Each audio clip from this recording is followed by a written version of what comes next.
Buenas, tengan la cordial bienvenida. Somos estudiantes del último año de la Universidad de Oriente del Departamento de Cirugía de nuestra asignatura Urología. El día de hoy le vamos a hablar sobre las obstrucciones urinarias altas. Somos en la sección número 3 del grupo número 1. Mi nombre es Hugo Aguilar y le voy a hablar sobre la obstrucción urinaria alta. Comprende toda la serie de trastornos originados en el aparato urinario superior debido a un obstáculo a cualquier nivel del aparato urinario, desde los cálices hasta el meato ureteral. En cuanto a la obstrucción urinaria en general, comprende en los niveles anatómicos desde los cálices hasta el meato uretral. En cuanto a la obstrucción urinaria alta, comprende el nivel anatómico alguna obstrucción que pueda ocurrir desde los cálices hasta el meato ureteral. Las causas más comunes de obstrucción urinaria alta tenemos agrandamiento de los ganglios linfáticos en la zona, bloqueo congénito en la conexión entre el uréter, riñón y o la vejiga, cálculos renales y vesicales, presencia de cáncer de colon, cáncer cervical y cáncer de próstata, coágulos presentes, endometriosis, fibrosis retroperitoneal, formación de dos uréteres en el riñón, que esto es una malformación congénita, inflamación de la pared del uréter, bien sea de etiología parasitaria o etiología tuberculosa, y por último hipertensión arterial. En cuanto a las obstrucciones urinarias altas, vamos a hablar de su etiología, los tipos, como son las obstrucciones urinarias altas congénitas, las obstrucciones urinarias altas retroperitoneales, obstrucciones urinarias altas ginecológicas, que cada una de ellas nos va a dar una etiología y una localización en cuanto a las obstrucciones urinarias altas. Las obstrucciones urinarias altas congénitas son alteraciones del tracto urinario que ocurren durante el desarrollo embriológico, debido a factores genéticos, medioambientales y en algunos casos desconocidos. Los casos más comunes o las alteraciones congénitas más comunes son la duplicación ureteral, el ureterocele y por último el uréter ectópico. Obstrucciones urinarias altas congénitas, vamos a hablar de la duplicación ureteral y del ureterocele. En cuanto a la duplicación ureteral, el uréter es un conducto que lleva la orina del riñón a la vejiga. Habitualmente cada riñón tiene un uréter en la duplicación ureteral. El riñón tiene dos uréteres que llegan a la vejiga, o salen dos uréteres del riñón y llega un solo uréter a la vejiga, el cual se unen en el trayecto. Y el ureterocele no es más que una dilatación en forma de saco en la zona distal del uréter, donde se conecta con la vejiga y puede interferir en el flujo urinario. Hay dos tipos de ureterocele: el ortotópico, es decir, que está localizado completamente dentro de la vejiga, y el tópico, que se extiende del cuello de la vejiga a la uretra. Puede influir en el flujo urinario dentro de la uretra. La obstrucción varía dependiendo del tipo de ureterocele y su tamaño. Se debe evidenciar la función renal en el paciente. Hablar de otra obstrucción urinaria alta de origen congénito, como el uréter ectópico. Sabemos que los uréteres son los que conducen la orina de los riñones a la vejiga, y cuando un uréter no está conectado a la vejiga y drena la orina en otro lugar, a esto se le conoce como un uréter ectópico. La localización varía dependiente del sexo. En los niños, el uréter distal desemboca en la uretra cerca de la próstata o las glándulas que producen el semen, mientras que en las niñas puede desembocar en la uretra, en el cuello uterino, en el útero o en las trompas de falopio. Vamos a hablar de las causas de las obstrucciones urinarias altas de origen congénito. Entre las causas más comunes vamos a hablar de las causas genéticas y de los factores ambientales. Entonces, la evaluación del niño o la niña con obstrucción urinaria alta congénita va a incluir una historia personal y familiar detallada de las patologías nefrológicas y extrarrenales y algunas patologías de base, como son la diabetes, la sordera, el coloboma y la hiperuricemia. En cuanto a la causa genética, están implicadas en el desarrollo normal del sistema renal y están implicadas algunas mutaciones genéticas que claramente estudiada, como es el caso del síndrome bronquiotorrenal, el síndrome de Fraser, el síndrome de Ehlers-Danlos, el síndrome de Thorne-Brock, entre otros. En el 10 al 50% de los pacientes existe agregación familiar, con diferente expresión clínica en una misma familia y de gravedad variable. En cuanto a los factores ambientales, por sí mismos los factores genéticos en su totalidad no explican ni dan la etiología exacta, pero la génesis de estas malformaciones se deben a la exposición de radiaciones, a la exposición de químicos, a la exposición de agentes teratógenos, a fármacos como los IECA, los ARA2, la deficiencia de vitamina A o la diabetes mellitus en las mujeres gestantes, especialmente en las 20 semanas de gestación.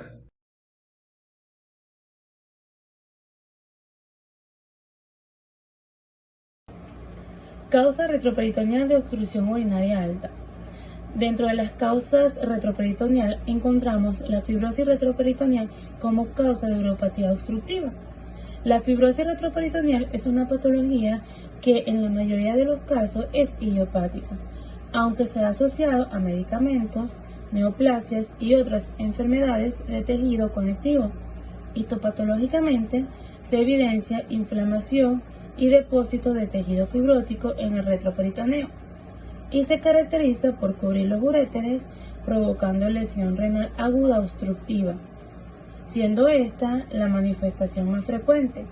Afecta predominantemente a hombres con una relación de 2 a 1 con respecto a las mujeres entre los 50 y 60 años de edad.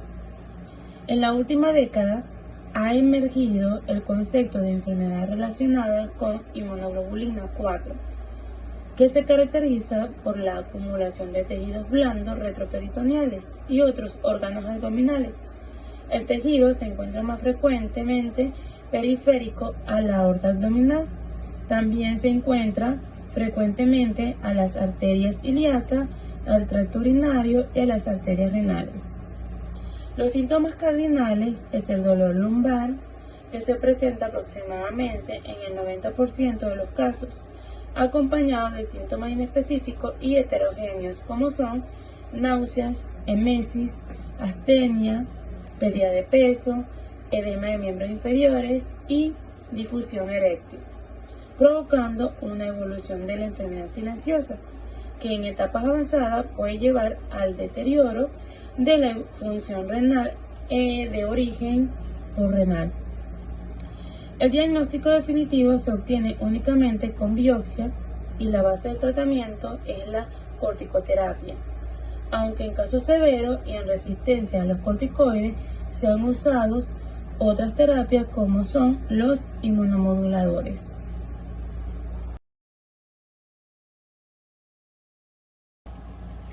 Causa gastrointestinal.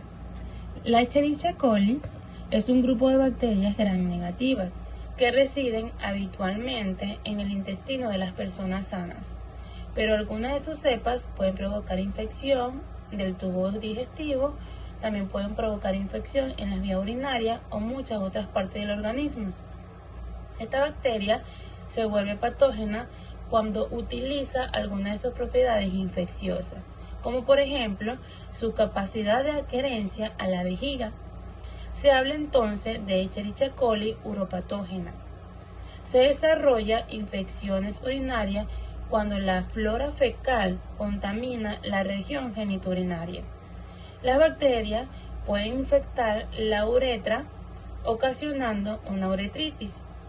También esta bacteria puede llegar a la vejiga y provocar cistitis aguda, o incluso infectar los riñones y causar pielonefritis. Las cepas fecales de la Escherichia coli no son diferentes a las cepas en la orina, ni de las cepas identificadas en personas sanas. O bien se encuentran cepas por unas pocas variaciones genéticas sin consecuencias. Dicho de otro modo, la Escherichia coli es capaz de migrar del intestino a la vejiga sin necesidad de adaptación específica.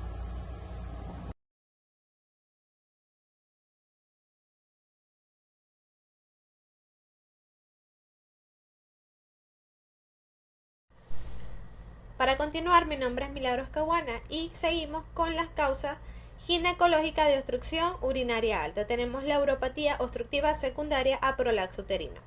El prolapso uterino total o grado 4 se evidencia cuando el cuello y el fondo uterino descienden fuera del introito vaginal. El prolapso uterino grave, desapercibido o no corregido, puede originar una uropatía obstructiva. Una de las principales complicaciones urológicas del prolapso de órganos pélvicos es el drenaje ureteral, subóptimo ocasionado por la procedencia, aunque raramente alcanza el grado de provocar una insuficiencia renal aguda o crónica secundaria. La prevalencia de hidronefrosis en mujeres que se someten a la intervención quirúrgica por prolapso genital oscila entre el 7 y el 17%. Ha sido descrito que la obstrucción ureteral asociada a procedencia se desarrolla por una compresión mecánica directa. Luego tenemos los tumores ginecológicos. La obstrucción ureteral maligna es un evento funesto usualmente asociado con enfermedad avanzada y a menudo incurable. Dicha obstrucción puede presentarse clínicamente como urosexis, falla renal, dolor localizado o ser diagnosticado durante el estadiaje de alguna neoplasia o durante la evaluación de la función renal. Las causas incluyen compresión extrínseca del tumor, linfadenopatía retroperitoneal o invasión directa del tumor. En trabajos realizados se ha encontrado que las principales causas de obstrucción ureteral secundaria a procesos neoplásicos se han encontrado los tumores ginecológicos, siendo más frecuente el cáncer cervicouterino, presentándose en general en estadios avanzados.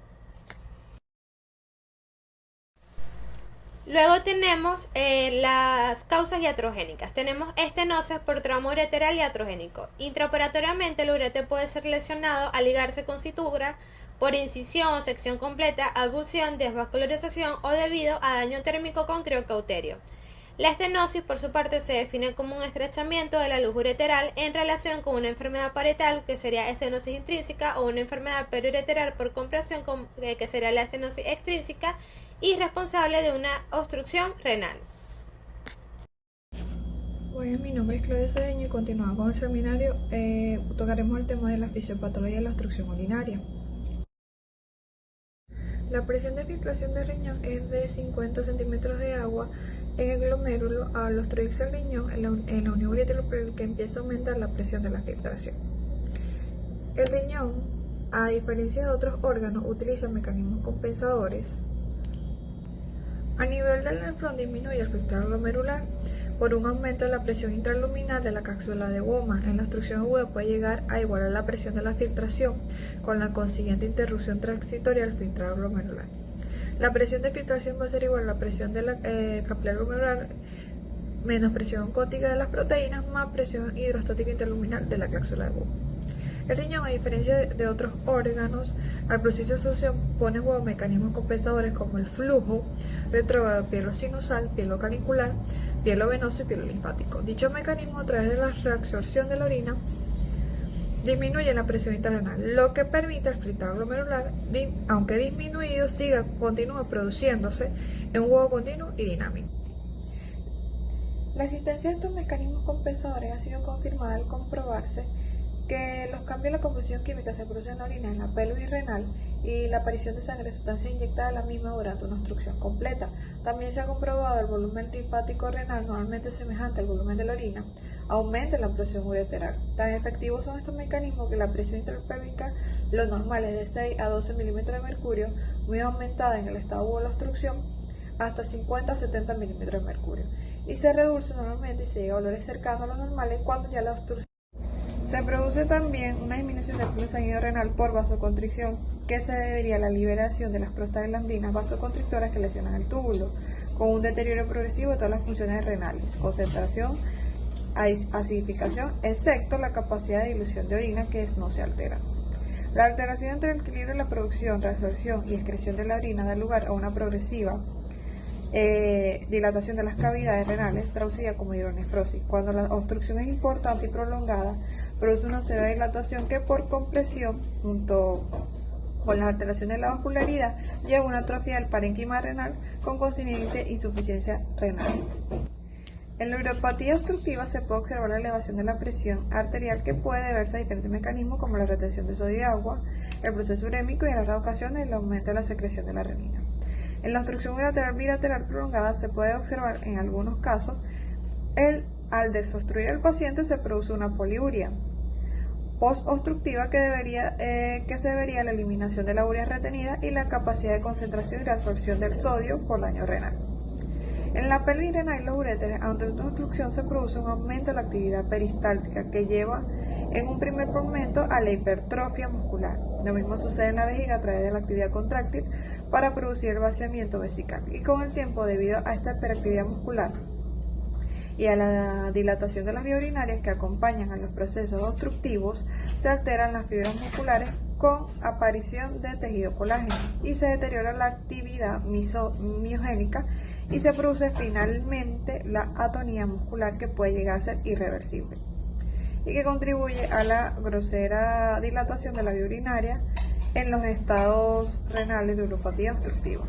Buenas tardes, mi nombre es Carlos Conoto. En relación a lo que son las técnicas de diagnóstico, sobre todo las técnicas por imágenes, en el transcurso de lo que son los años he experimentado un desarrollo lento, pero de alguna forma sostenido. Esto porque hace que se haya mejorado significativamente algunas técnicas en cuanto a su capacidad para detectar patologías, pero que a la vez intentan disminuir lo que son los efectos adversos, especialmente aquellos que tienen que ver con lo que es la exposición a ionizantes. De alguna forma esto significa que manteniendo la ecografía como la prueba más útil y que es la más empleada, hay una tendencia a la sustitución de las pruebas que emplean sobre todo radiaciones ionizantes, como tal es el caso de la radiografía simple, la urografía intravenosa, la cistouritrografía miccional, y en este caso hay pruebas que, aún proporcionando información de alguna manera equivalente o mejor, no presentan riesgos por radiación, como es el caso de la cistouritrografía, la ecografía y los estudios de resonancia magnética.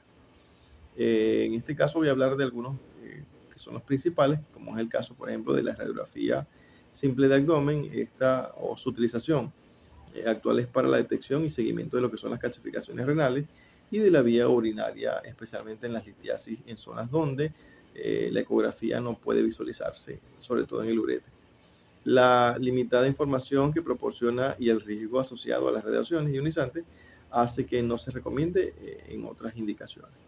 En el caso, por ejemplo, de lo que es la ecografía, por su disponibilidad, inocuidad y su costo reducido, es la exploración de elección para la mayor parte de las patologías nefrológicas. Incluso en la fase intrauterina, la resolución anatómica de algunos equipos actuales y las técnicas ecográficas, sobre todo las más avanzadas, proporcionan lo que son una herramienta que permite valorar adecuadamente todo el sistema urinario en tiempo real. La principal utilidad de la ecografía es la valoración anatómica, el tamaño del volumen renal, permite evaluar lo que es la presencia de malformaciones, variaciones anatómicas, la valoración de la corteza y de la médula renal, la presencia de lesiones focales, la litiasis, la existencia de dilatación de la vía y la valoración de la vejiga. Existen otros tipos de ecografía, como lo que es la ecografía doble renal, que permite valorar lo que son los vasos y las ramas principales, tanto arteriales como venosas. En el caso de la ecografía con valoración de flujo en modo B, está sin la utilización de la señal Doppler y los dispositivos asociados a la misma, fundamentalmente aquellos pacientes que son poco colaboradores, permite lo que es estudiar la macro y sobre todo la microvascularización. También tenemos lo que es la ecocistografía, para valoración del reflujo vesicoureteral como una alternativa al CUMS radiológico. Existe la ecoretrografía, que valora la uretra por vía transperineal, y que durante la misión como una alternativa que puede sustituir a lo que es la uretrografía radiológica. Dentro de los otros estudios por ecografía está la cisto-uretrografía miccional aseriada. Esta de alguna forma tradicionalmente se ha utilizado para lo que es la valoración de la anatomía de la vía urinaria y de la detección del reflujo vesicoureteral. La tendencia es sustituirla por la ecocitografía, aunque esta no está universalmente extendida y requiere un mayor entrenamiento para su realización. Está la urografía intravenosa, que su uso actualmente es casi testimonial, ya que sus indicaciones fundamentalmente se hacen para el estudio de lo que es la litiasis. La tomografía computarizada, en este caso, proporciona una detallada información del sistema urinario y gracias a la utilización de lo que es los diferentes protocolos de estudio, tiene una alta resolución espacial con los equipos actuales y permite de alguna forma lo que es la realización de reconstrucciones multiplanares. A su vez, estos estudios pueden realizarse con o sin empleo de contraste ayudados por vía intravenosa y con diferentes protocolos.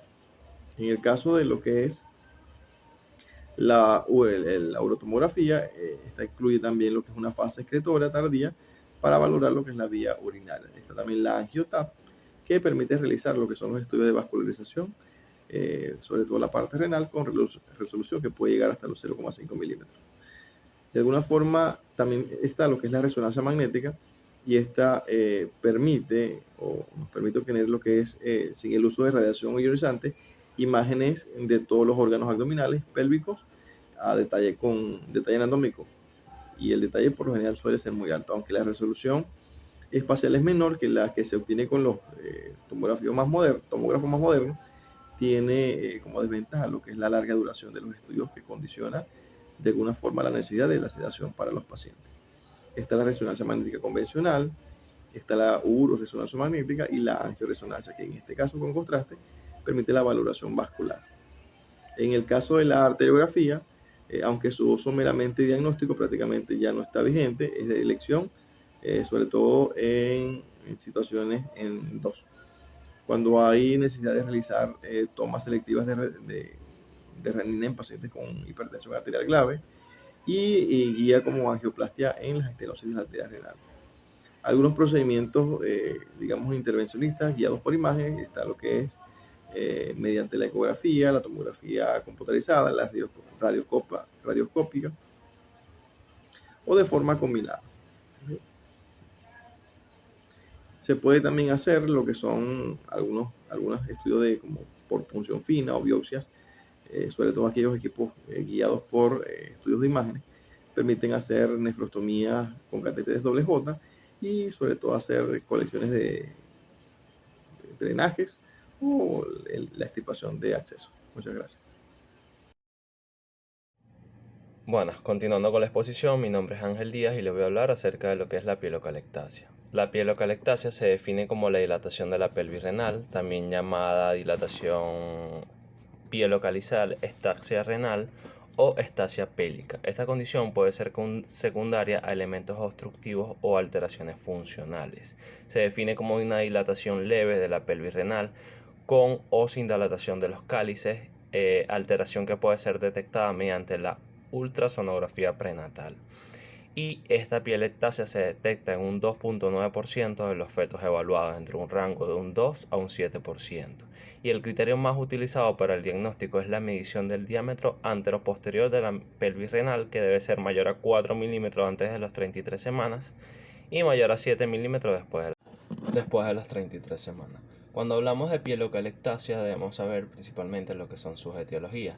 Las etiologías van a ser causantes de la obstrucción, es decir, las pielocalctasias pueden producirse debido a múltiples etiologías, como pueden ser las anormalidades estructurales, el ureterocele, los cálculos de pelvis renal o de uréter, las infecciones de las vías urinarias graves e inclusive cáncer de vejiga o de próstata. También debemos clasificarla de acuerdo a su grado de severidad, donde el grado 0 no existe ningún tipo de dilatación. En el grado 1 la pelvis tiene una dilatación de 3 a 10 milímetros.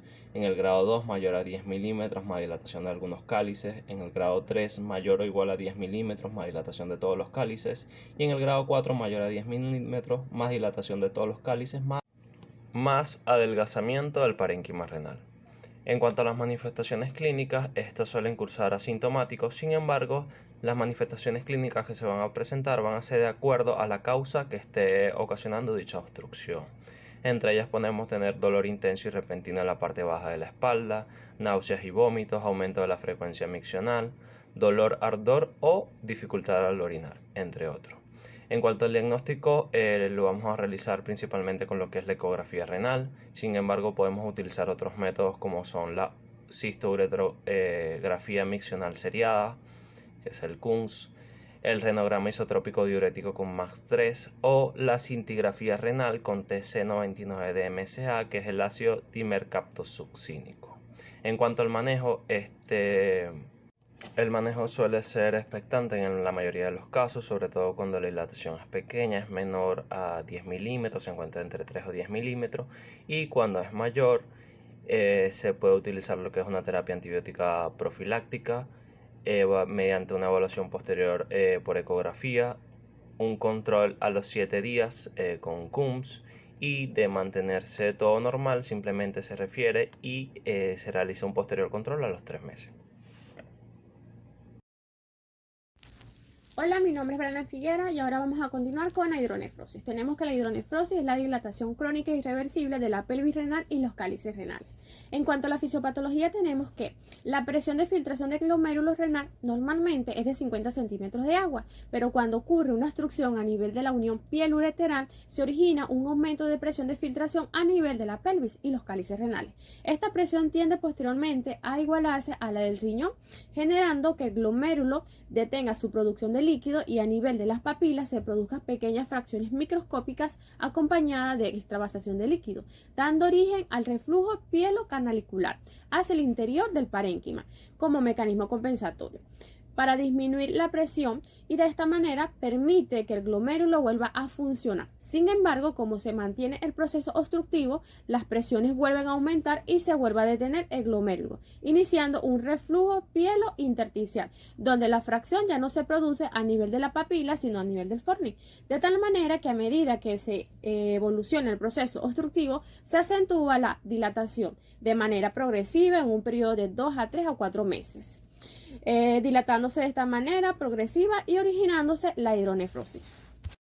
Continuamos con la etiología o causas de la hidronefrosis. Tenemos que estas pueden ser congénitas o adquiridas. En cuanto a las congénitas, hablaremos sobre las orgánicas y las funcionales. Entre las orgánicas tenemos el vaso polar inferior, que es un vaso anómalo que nace de la aorta y que va al polo inferior del riñón, pasando por encima del urete y comprimiendo al mismo. Luego tenemos las bridas a nivel de la pelvis renal. Estas son zonas de aponeurosis que se forman en la unión del urete a la pelvis y comprimen esa zona. Y por último tenemos la estenosis de unión útero-piélica o aplasia muscular, en donde las fibras musculares lisas que normalmente forman estas estructuras se encuentran en menor cantidad a nivel de esa zona, lo que genera que las ondas peristálticas no se transmitan de forma continua, provocando de esta manera un remazo de líquido retrógrado o hacia arriba, teniendo como resultado dilatación de la pelvis y los cálices. En cuanto a las congénitas, tenemos las funcionales, en donde el paciente no precisa o no presenta una patología aparente, pero tiene una dilatación. Y en cuanto a la acalasia, que es un problema intrínseco que se caracteriza por la disminución de los movimientos peristálticos que permite descender de esta manera la orina. Y continuamos con las adquiridas, que estas pueden ser los cálculos de unión uteropiélica, los tumores en pelvis renal, que producen una dilatación progresiva, y por último tenemos las estenosis en la unión uteropiélica. En cuanto a la clínica del paciente con la hidronefrosis, hablamos de una clínica aguda y una clínica de tipo crónica. En cuanto a la aguda, como su palabra lo dice, el paciente suele manifestar síntomas hasta los 6 meses. Entre ellos pueden ser un dolor en flanco derecho e izquierdo y puede ser acompañado de síntomas gastrointestinales como náuseas y vómitos. En cuanto al cuadro clínico crónico, el paciente suele manifestar clínica pasada a los 6 meses y de manera que el riñón se va a encontrar dilatado. En cuanto al tratamiento, se puede utilizar el ketoprofeno en ampolla y en cuanto a las cirugías a implementar puede ser la nefroctomía en caso de un riñón aumentado del tamaño, siempre y cuando se realiza de que el paciente presente el riñón contralateral de manera en buenas condiciones, un riñón sano. Mi nombre es Yamily Figueroa y a continuación les estaré hablando sobre los procedimientos quirúrgicos mínimamente invasivos para tratar a pacientes con litiasis renal. Primero vamos a encontrar lo que es la nefrolitrotricia percutánea. Pues este no es más que un procedimiento que consiste en ingresar a las cavidades del sistema colector renal a través de un trayecto el cual es creado bajo una guía de fluoroscopía. Luego, con la utilización de un nefroscopio rígido o flexible, se procede a lo que es la fragmentación del cálculo y posteriormente su extracción con instrumentación a través del trayecto por el cual se realizó el ingreso. También vamos a encontrar lo que es la litrotricia extracorporal con ondas de choque. Este es un procedimiento en el cual con ondas de energía o de choque, también llamadas ondas sonoras, van a ser guiadas a través de las radiografías o ultrasonidos y estas se van a encargar de atravesar el cuerpo hasta que golpean los cálculos renales. Si el paciente está despierto, puede tener una sensación de golpeteo ligero cuando inicia el procedimiento. Y pues estas ondas se van a encargar de romper los cálculos en diminutos pedazos. Este procedimiento generalmente dura entre 45 minutos a 1 hora.